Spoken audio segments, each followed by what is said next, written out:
Former Pennsylvania Senator Rick Santorum continued to shock the political world on Tuesday night. Moral character and values, those are Santorum's strong points. His top priority will be to repeal the national health care law. Santorum is picking up support from key conservatives, as you just heard. Rick Santorum has actually had a lot of great debate performances. If there is one guy out there that is the next George Washington, the only guy that I could think of is Rick Santorum. The win is a win for Santorum. Rick Santorum has soared to the lead. A clean sweep by the Republican underdog Rick Santorum. Rick Santorum is in the win column on Super Tuesday.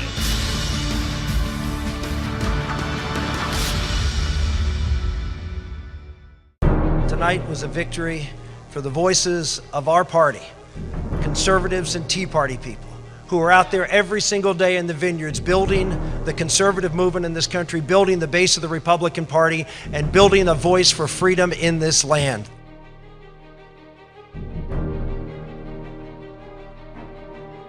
We have a $1.4 trillion deficit, and it isn't getting any better anytime soon. There's probably another person who maybe is listening to your cheers here tonight also. And that might be at 1600 Pennsylvania Avenue. You better start listening to the voice of the people.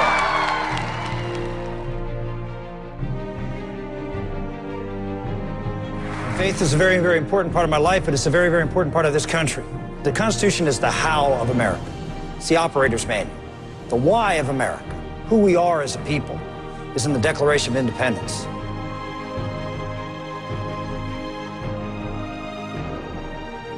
I'm the son of a legal immigrant in this country and believe in legal immigration. That is a great wellspring of strength for our country.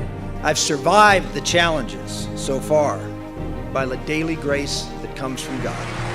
If our president believes that rights come to us from the state, everything government gives you, it can take away.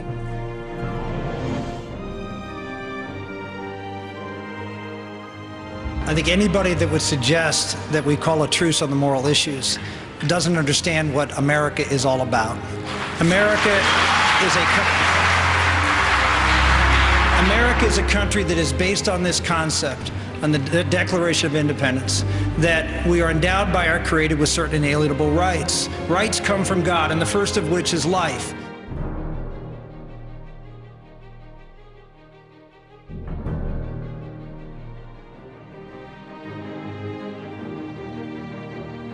God has given us this great country to allow His people to be free. He has given us that dignity because we are a creation of His.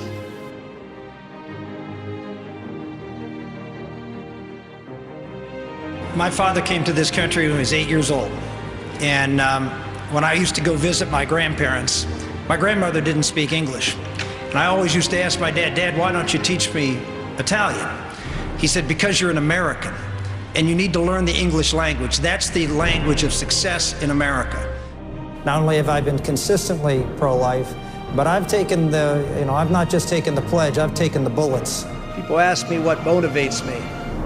I say the dignity of every human life. 4.5 years ago, I stood over a hospital isolette, staring at the tiny hands of our newborn daughter, who we hoped was perfectly healthy.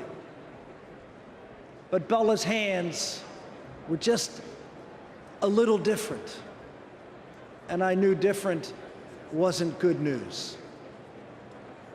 The doctors later told us that Bella was incompatible with life and to prepare to let go.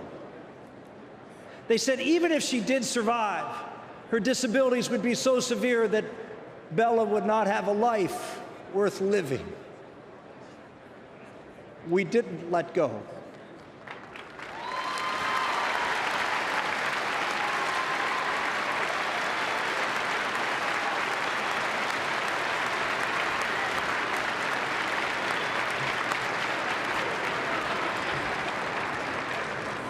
Today, Bella is full of life, and she has made our lives and countless others much more worth living.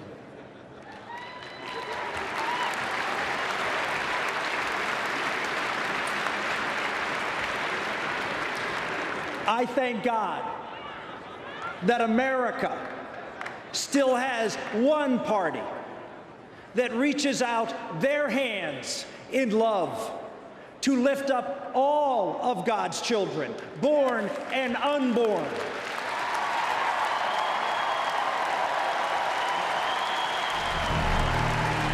America's honor, your honor, is at stake. Go out and preserve the greatest country in the history of the world. Thank you all, and God bless.